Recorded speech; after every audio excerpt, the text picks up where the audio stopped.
ప్రభు అయిన యేసుక్రీస్తు యొక్క అతి పరిశుద్ధమైన దివ్యమైన నామంలో మీ అందరికీ లెంట్లోని 26వ దినపు శుభాలు తెలియజేసుకుంటూ ఉన్నాం. ఈ దినపు అంశాన్ని ధ్యానించుకునే ముందుగా పరిశుద్ధ లేఖన భాగాలు మనము జ్ఞాపకం చేసుకుందాం.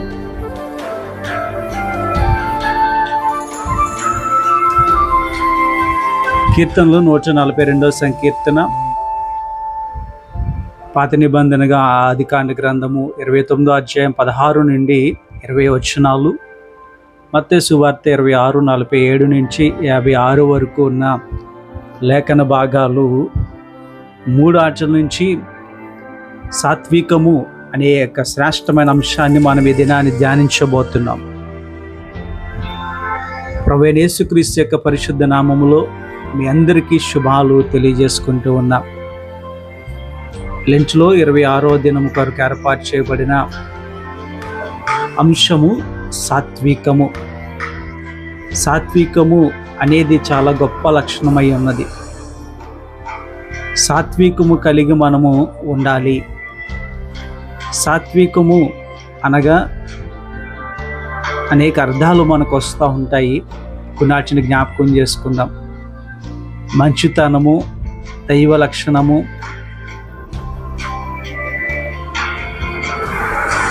కోపము చూపించకుండా శాంతంతో ప్రవర్తించడము, సహనము అనే అర్థాలు మనము చూస్తూ ఉంటాం.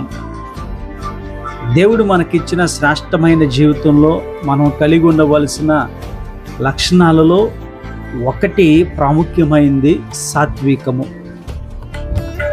మరి దినాన్ని ఆ గొప్ప లక్షణాన్ని మనం ఉన్నామా, కలిగి ఉన్నామా లేదా అన్నది ఒకసారి మనల్ని మనము ప్రశ్నించుకోవాలి.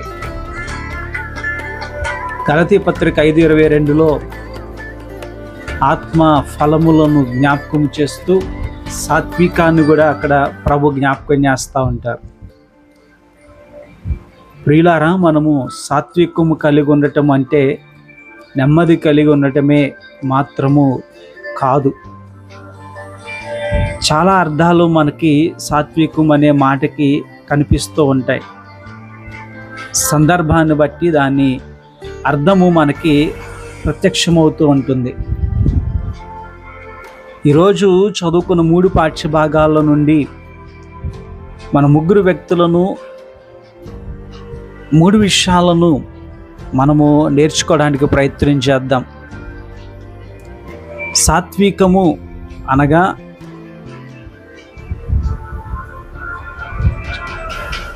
ఆలోచనగా ప్రవర్తించడమే. సాత్వికము అనగా ఆలోచనగా ప్రవర్తించడమే. కోపాన్ని ప్రదర్శించేది సాత్వికము కాదు. ఉదాహరణకు ఆదికాండ గ్రంథము 39వ అధ్యాయము 16 నుంచి 20 వచనాలు మనం చూస్తున్నప్పుడు యోసేపు జీవితంలో జరిగిన సంఘటనను, పోతీఫర్ భార్య ఎట్లాగా పోతీఫర్ మీద ఒక నింద వేసిందో అనే విషయాన్ని మనం చూస్తాము. ఆ పోతీఫర్ భార్య చెప్పిన మాటను బట్టి కోపంతో రగిలిపోయిన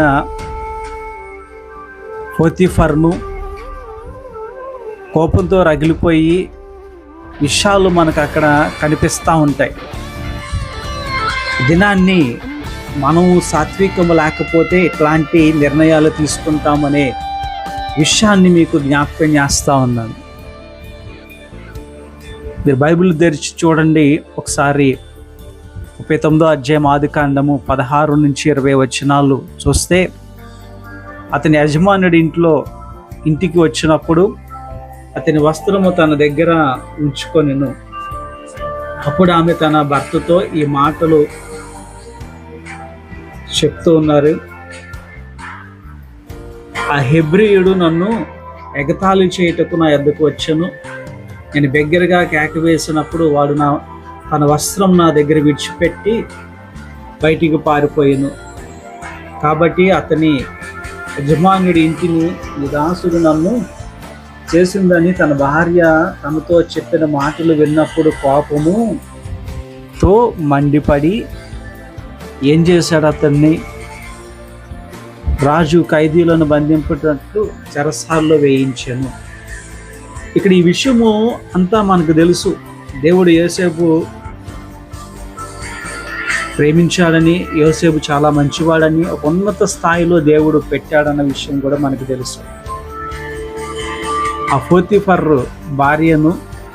భార్య కన్నివేసిన విషయము మనం చూస్తూ ఉంటాం. 39వ అధ్యాయం ఆదికాండం 7వ వచనంలో చూస్తున్నప్పుడు, అటు తర్వాత అతని యజమాని భార్య యోసేపు మీద కన్నివేసెను అనే మాట చూస్తూ ఉంటాం. ఇక్కడ మనం అర్థం చేసుకోవాలి, వస్త్రము ఆమె దగ్గర విడిచిపెట్టి పారిపోయినప్పుడు ఆ వస్త్రమును బట్టి యజమానుడు వచ్చిన తర్వాత ఆమె చెబుతున్నది, నన్ను అవమానపరచబోయాడు, నేను కేకలు వేశాను, యోసేపు పారిపోతూ వస్త్రం నా దగ్గర విడిచిపెట్టి వెళ్ళాడు అని చెప్పింది. ఆ సాక్ష్యాన్ని చూసి దానిని కన్ఫర్మ్ చేసేసుకున్నాడు పోతీఫర్. అందుకనే బంధించి చెరసాల్లో వేయించాడు అనే మాట మనము అక్కడ 20వ వచనములో చూస్తూ ఉంటాము. సాత్వికం లేని మనస్సు అంటే ఇదండి. సాత్వికము లేని వారు మనసు ఎలా ఉంటుంది అంటే, మాటలను బట్టి కోపం తెచ్చుకొని దాన్ని వెంటనే క్రియల్లోకి తెచ్చేసేవారుగా ఉంటారు. వారే సాత్వికము లేనివారు. ఇక్కడ ఏం జరిగింది ఏంటి అన్నది ఆలోచించలేదు, పరిశీలించలేదు, తెలుసుకోలేదు. తన భార్య చెప్పిందే నిజము, అక్కడ ఉన్నవే కరెక్ట్ అనుకొని కోపంతో రగులుతూ నిర్ణయం తీసుకున్నారు. అట్లాంటి లక్షణం కలిగిన వారు సాత్వికము లేనివారు. రెండవదిగా మనం చూస్తున్నప్పుడు మన రక్షకుడైన యేసుక్రీస్తు ప్రభు ఎంత సాత్వికం కలిగిన వారు అన్నది మనము ఆలోచించగలిగితే, ఆయన పట్టబడ్డానికి వచ్చిన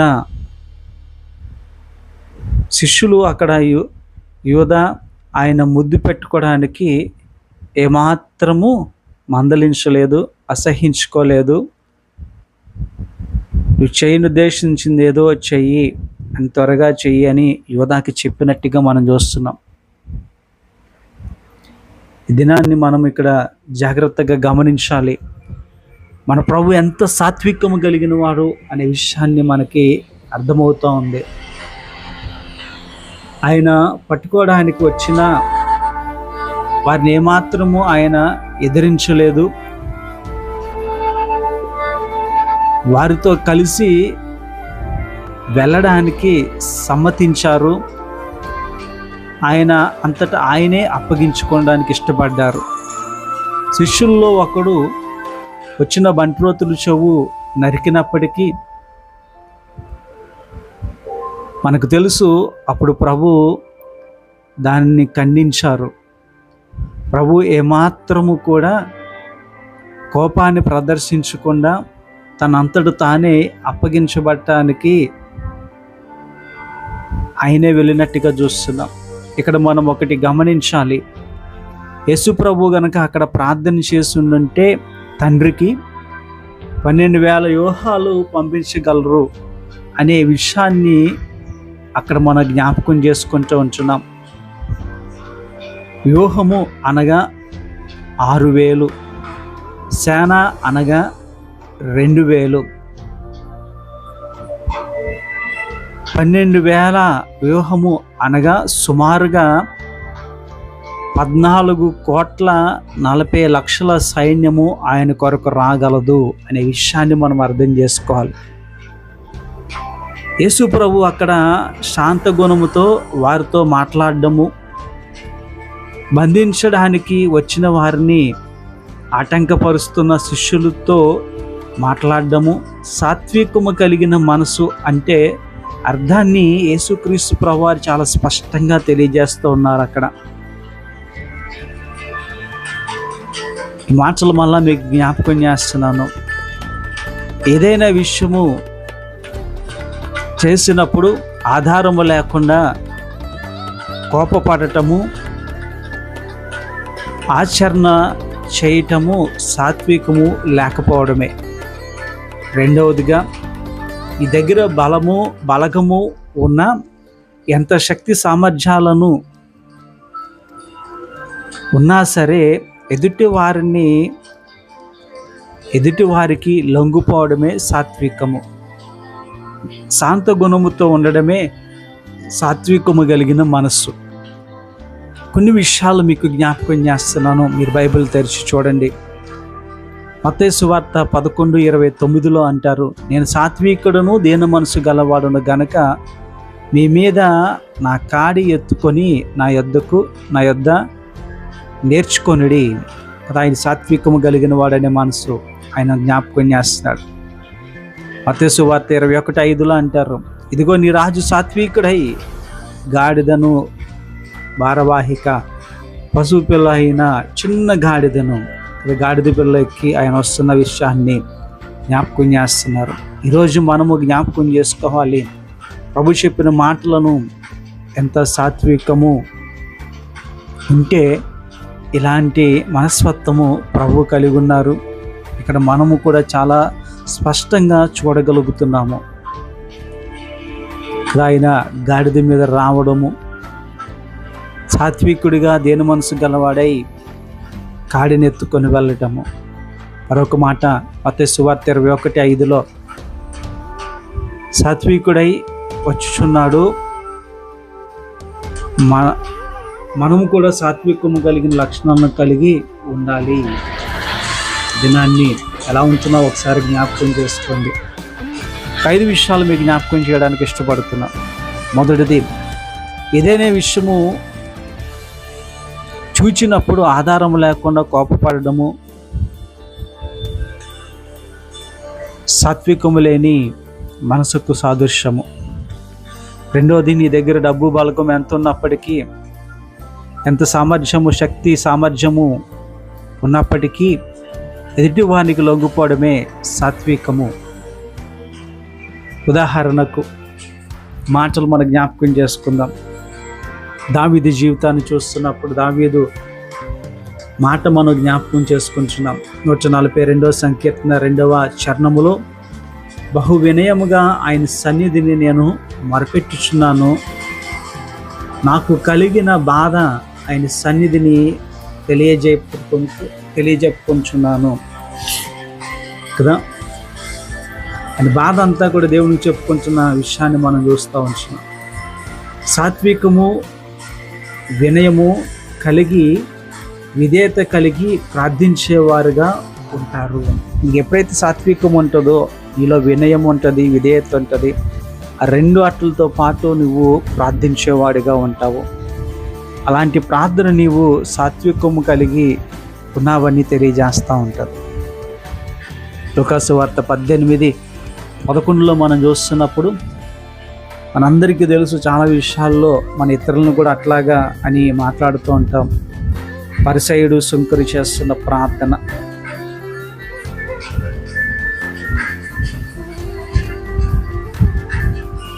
పరిసయ్యుడు గర్వంతో ప్రార్థన చేస్తున్నాడు, సుంకరి సాత్వికంతో ప్రార్థన చేస్తున్నాడు. ప్రియులారా, మీరు చేసే ప్రార్థన ఏ విధంగా ఉంది? ప్రార్థన హృదయము నింపిన దాన్ని బట్టి ఆధారపడుతుంది కదా. ఈరోజు సాత్వికం అంటే మన ప్రార్థనలో వినయము కనిపించాలి, మన జీవితంలో వినయము కనిపించాలి, విధేయత కనిపించాలి. అట్టి మనసు కలిగిన వారిని సాత్వికము కలిగిన వారు అని పిలవగలుగుతాము. 5 విషయాలు మీకు జ్ఞాపకం చేస్తున్నాను.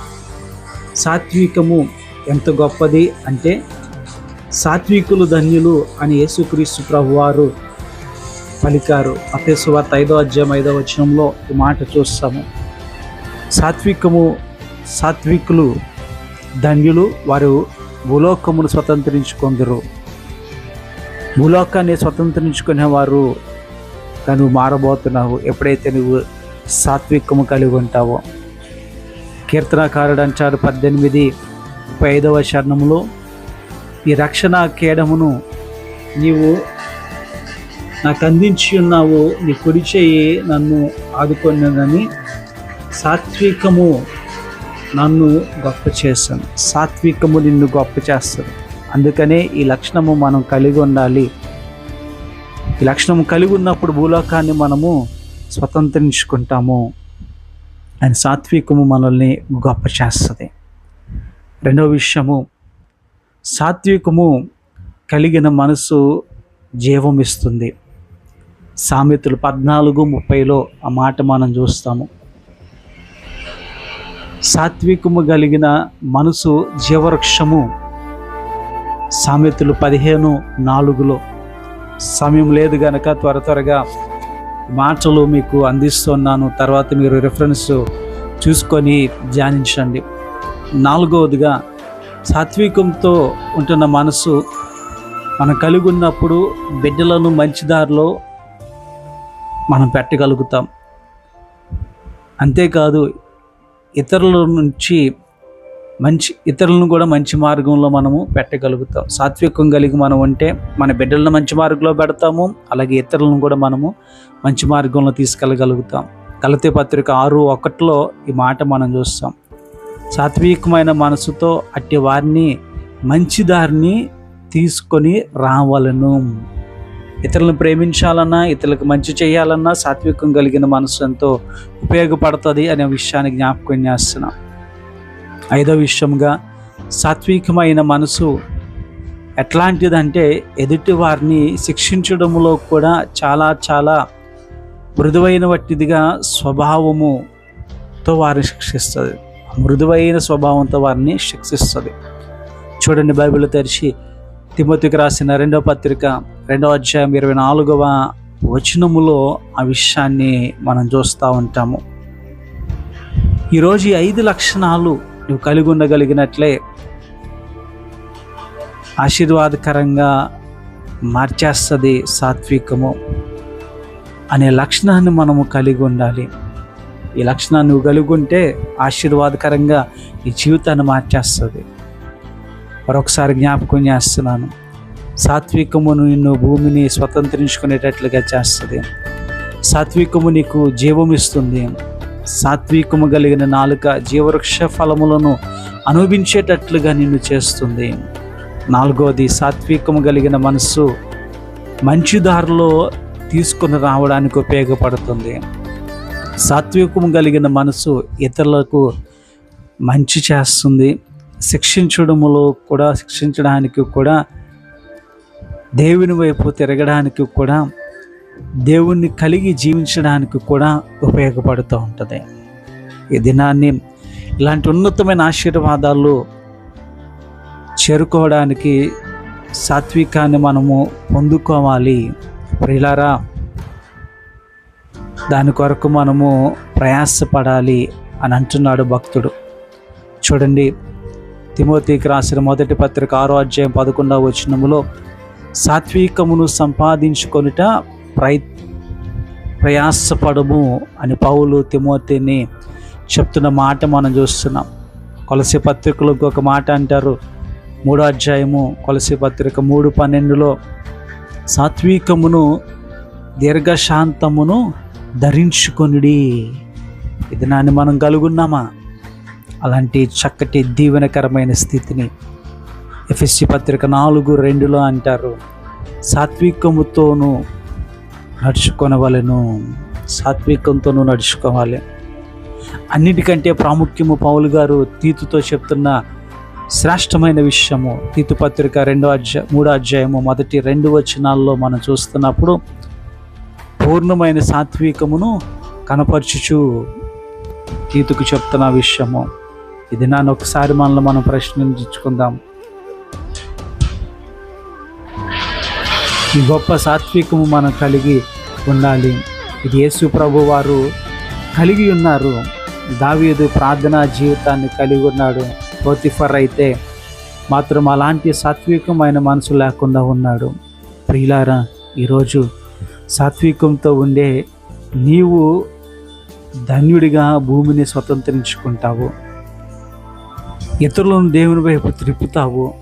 అలాంటి ఆశీర్వాదము కలిగిన గొప్ప దీవెన దేవుడు నీ ద్వారా అనేకులకు అనుగ్రహించుతుండగా, సాత్వికము అనే ఆత్మఫలములో ఒక భాగము, అలాంటి గొప్ప ఆశీర్వాదము నువ్వు పొందుకోవాలి. దాని ద్వారా అనేకులు ఆశీర్వదించబడతారు. నీవు ఆశీర్వదించబడతావు, నీ కుటుంబము ఆశీర్వదించబడుతుంది, ఈ సంఘము దీవించబడుతుంది. అట్టి కృపాభాగ్యము దేవుడు నీ ద్వారా ప్రతి ఒక్కరికి అనుగ్రహించునుగాక. ఆమేన్.